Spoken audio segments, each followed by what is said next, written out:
Good morning, or afternoon, just barely. It's a great privilege to be here and a privilege to work with Congressman Bartlett. I regret he's not here. He does a wonderful job speaking on his own behalf. You will see him on a video tomorrow, which we had hoped to show here today, but it turned out that as he was taping the video, he didn't realize that the part which he was considering to be the preamble took up the entire time he was allotted. The question that this section of the program is addressing is issues of policy. And I want to caution you that policy in Washington these days is not a favorite topic because it might imply things such as raising taxes. And there's a great deal of sort of almost taboo about talking about certain kinds of things. What I think we need to do is start off the discussion about what needs to be done by what we need to accomplish, and the policy then is the means to that end. If we can all agree that we need to accomplish certain things, I think it should be a lot easier to get into the discussion in a constructive way about which policies will achieve those things best. This is not the way business is normally done in Washington, however, and you'll be aware that there are quite a few hundreds, actually, of pieces of legislation pending in the House relating to energy, but there's virtually no awareness of the topic that we're here to discuss. Not for want of trying. Congressman Bartlett has given over 30 speeches on the floor of the House on this topic, and in fact, you'll get a sample of that tomorrow. He did actually form a bipartisan peak oil caucus, which has yet to really come into full swing action. I think what's really still needed is kind of a critical mass of awareness. Now, we may find a teachable moment coming. That is to say, high prices is kind of like you put the frog in the pot of water and stick it on the stove and it gets warmer and the frog adapts to that, and gets a little warmer and the frog adapts to that, and eventually the frog is cooked without knowing it. And I think that's what's happening when prices go up. We're now comfortably watching oil prices internationally reaching near $90 a barrel. That's just inconceivable that we could have accepted that notion just a short while ago. So what we really need to do is to raise consciousness, and some homework for everyone who's here. Go home, find some people who have your concern, and meet with your local representative to Washington. You don't want to go alone because you'll look like a nut. And you pose some tough questions. Are you aware of peak oil? Do you know what the implications are? What are you prepared to do? And if you want some suggestions, talk to Congressman Bartlett's office. That's your assignment. The congressman himself believes that this is an issue that requires real leadership. And while he's done what he can, I think we need leadership from the bottom and we need it from the top.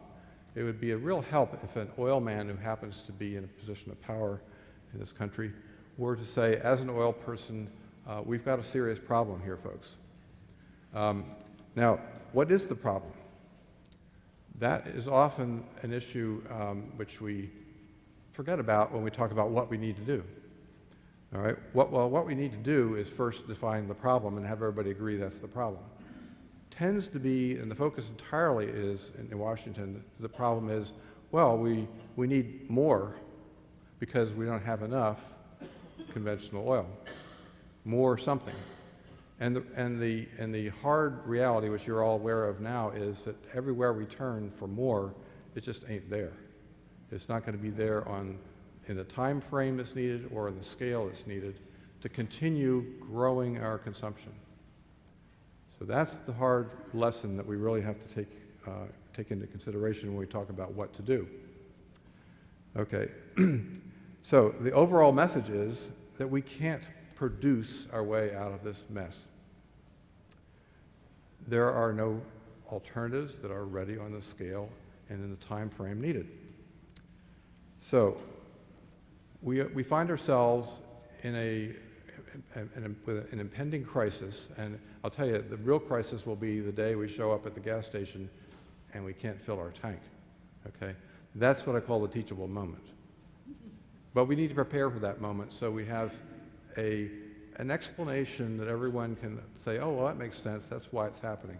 Because it's very easy to point fingers and blame everybody, and we get into a big argument about what we should have done, who should have done what. But what we really need to have is a clear idea of what the dynamic is that we're dealing with. Most of what we see in the prices reflects inventory. Inventory goes down, price goes up. Inventory goes up, price goes down. So that's something that just fluctuates around. There's no real trend that you can make out of that, because one moment it's high, the next moment it's low. But there is a trend. It's like a stair step. It's going up and up and up. All right. So what are we're short of, as a crisis approaches, we're short of time. I think the Hirsch report made that very clear. We need 20 years advance notice. Darn. And we are short of cash. And gee, our dollar is getting worth less and less, which means if we have to buy oil, it's going to cost more dollars.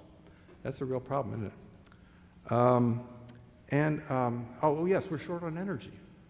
And when we're done with the energy, we just sort of dump it into the environment, and the environment is telling us, hey, whoa, whoa, whoa, can't absorb more of that, or else, you know.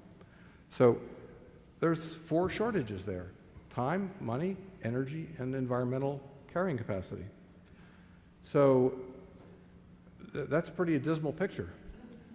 There's one thing that can address all of those. Anybody want to guess? I heard it, conservation, okay? The cheapest, quickest source of new energy is energy we have right now and don't use. It'll be there tomorrow. Okay.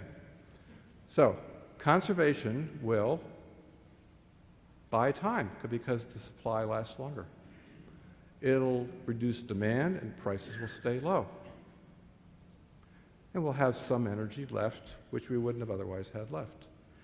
And if we don't use as much, we don't pollute the environment as much. So one thing solves all those problems.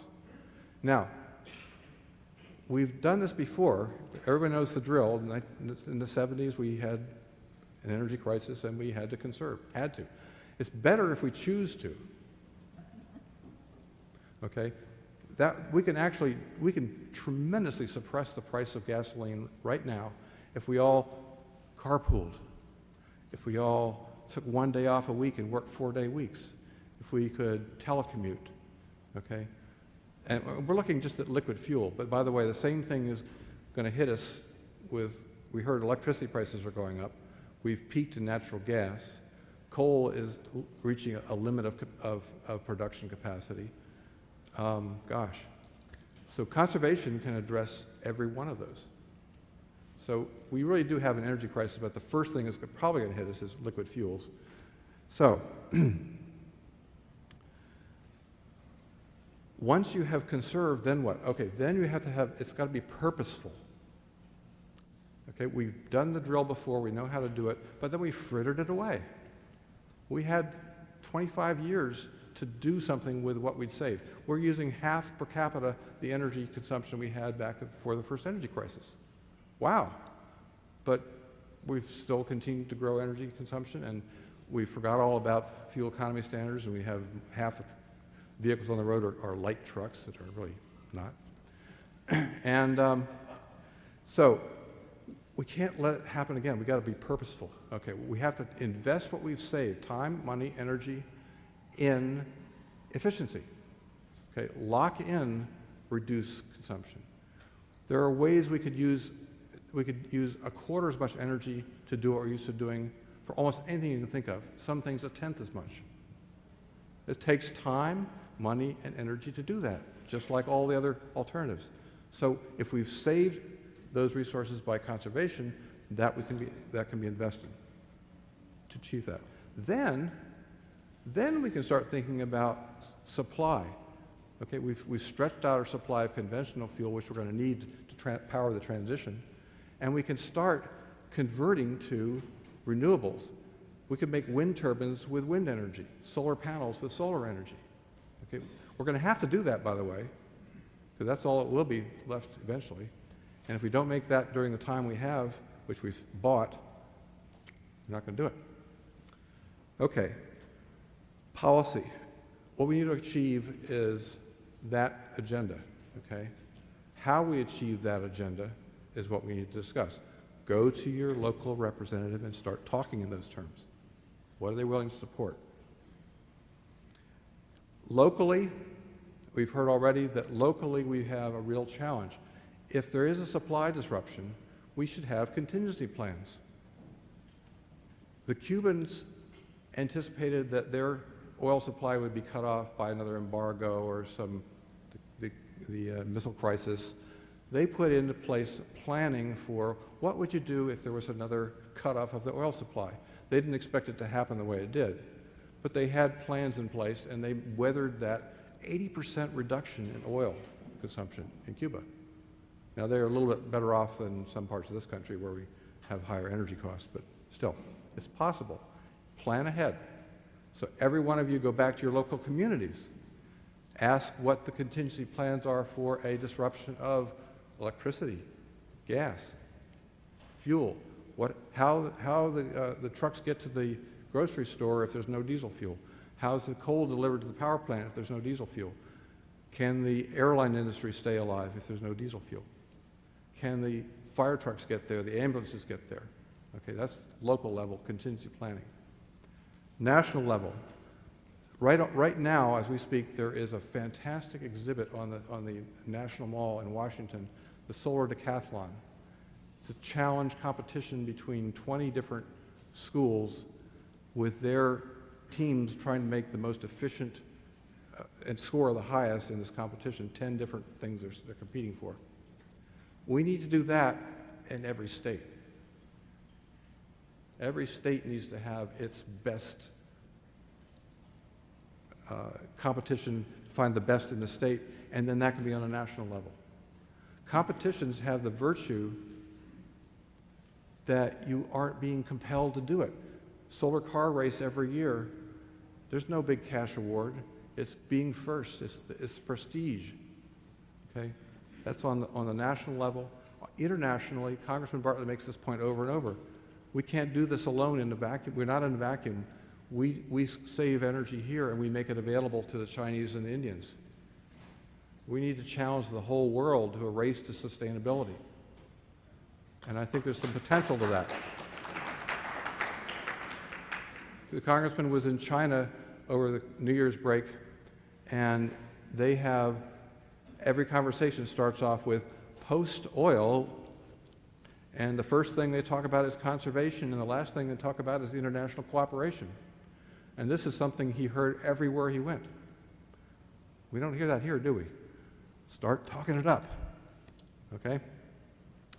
So there is a slight chance if we could pull it off and have an almost painless transition to sustainability. Think of the Apollo 13 mission, where they suddenly were hit with a crisis. They had to conserve. They had to conserve enough more than they normally would have used that they could actually make course corrections. They were on the wrong course. They wouldn't have made it back safely if they hadn't changed course. It was extremely improbable they would hit that window that they needed to hit. It was like a sheet of paper thick at 4-foot distance. That was the kind of target they had to make if they would have burned up or bounced into space. That didn't look very likely they were going to make it, did it? I think we have a similar prospect before us. We got to pull this off. There's no giving up. We got to try. And I think we can do it. I think we have the spirit in this country that we can really roll up our sleeves and get outside the box and think of ways to solve the problem. Thank you.